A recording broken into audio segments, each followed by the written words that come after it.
ઉપવાસ में बैठा अमरा छोकरा ने भणतर बगड़ो कंपनी जबरदस्ती अमरी जग्या लई जाए अमने न्याय कोई आपता नहीं।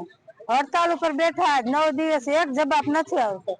जबरदस्ती धमकावी डरावी लई जावा मागे। अमरा ढोर हैरान माल हैरान वहां अमरू वावेतर बगड़े न पानी वरतु कई नहीं थતું जवाब कई आवतो ज नहीं।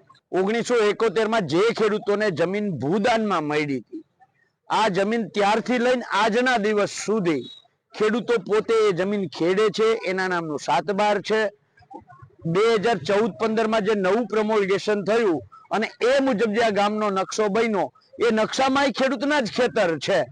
તો આ જ્યુપિટર પહેલા જે હતી અને અત્યારે જેની પાસે જગ્યાનો આ દાવો કરી રહી છે ડીસીસી કંપની, આ ડીસીસી કંપનીએ જે તે સમયે આ જે નકશો બન્યો એની લીઝનો એ લીઝના નકશાની અંદર ખેડૂતના ખેતર ઉપર ઓવરલોપિંગ કરી અને ખેતર બેસાડી દીધું। એમ ખેતર બેસાડી દેવાથી દાવેદાર ન થઈ જાય। ખેડૂતનું હાથબાર એને દેખાતું નથી, ખેડૂતનો કબજો એને દેખાતો નથી, માત્ર અને માત્ર ઓવરલોપિંગ કરેલો આ નકશો એક જ દેખાય છે। એના આધારે ખેડૂતો ઉપર લેન્ડ ગ્રેબિંગના કેસ કરે છે।